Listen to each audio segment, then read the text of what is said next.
جوزي كان مستغرب إزاي أطلب منه كده وإحنا في أوضة نومنا. بس أنا ما كنتش بطلب حاجة غلط، أنا كنت بطلب حاجة واحدة بس يثبتي بيها رجولته. يسعد مساكم يا أماراتي، عاملين إيه؟ يا رب تكونوا بخير دايما يا أحلى متابعين قناة سيلة. بصوا، أنا هدخل في الموضوع على طول من غير مقدمة طويلة ولا لف ودوران. بس قبل ما نبدأ، ما تنسوش اللايك والشير وكومنت قمر زيكم، تكتبولي بتتابعوني منين علشان أتشرف وأعرف أماراتي واحدة واحدة. ويلا بينا نسمع الحدوتة من أولها لآخرها. بتقول صديقتنا: أنا اسمي سندس، متجوزة من 10 سنين، وعندي ولد وبنت، وعندي دلوقتي 32 سنة.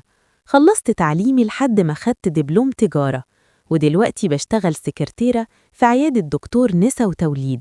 ومن الآخر كده، أنا مش هكدب ولا هعمل قصة رومانسية.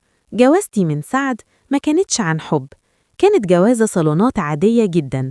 بس اللي لاحظته بعد فترة من الخطوبة إن سعد بدأ يحبني ويتعلق بيا بطريقة واضحة. سعد أصلاً بيشتغل نقاش، يعني شغلانة على باب الله، يوم في رزق و10 لأ. ساعات يبقى الخير في إيده بوفرة، وساعات تانية ما يكونش معاه مليم. والنقطة دي كانت سبب حاجات كتير في حياتنا هتفهموها بعدين.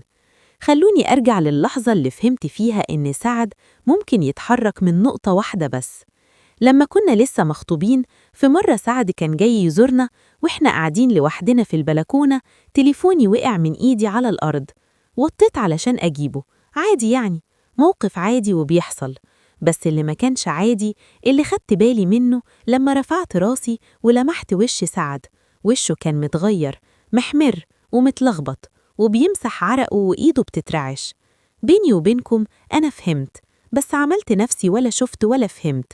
بس كل اللي عملته قلتله: ده التليفون اتكسر.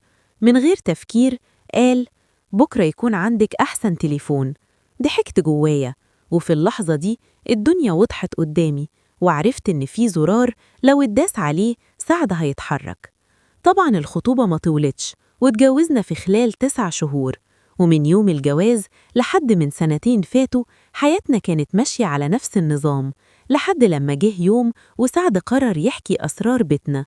في يوم حصل بيني وبينه خلاف، وساب لي البيت وراح عند حماتي، ولقيتها داخلة عليا وبتقولي: هو في ست محترمة تطلب كده من جوزها؟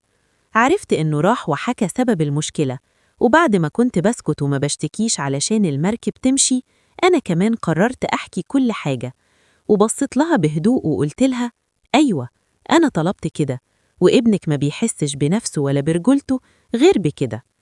من الآخر، سعد بسبب طبيعة شغله ومصدر رزقه مش دايما مكفي البيت ولا طلبات العيال، ومعتمد عليا إني بشتغل وأنا بسد من وراء احتياجاتنا. أنا ما طلبتش كده علشان يكونوا ليا، أنا طلبت كده علشان من حقي أحس إني متجوزة راجل. لقيت إن الحاجة الوحيدة اللي بتحركه وتنزله يشتغل إنه يحس إنه مطلوب ومسؤول، ومطلوب منه يبقى راجل. من الآخر كده ومن غير تزويق، أنا كنت بطلب منه فلوس. لما كان بيطلبني كنت بقوله: هات فلوس علشان تحس بقيمتك في بيتك. هو السؤال هنا: هل أنا كده غلطانة؟ وهل من حقه يسيب لي البيت ويروح يحكي مع حد غريب عن أسرار بيته؟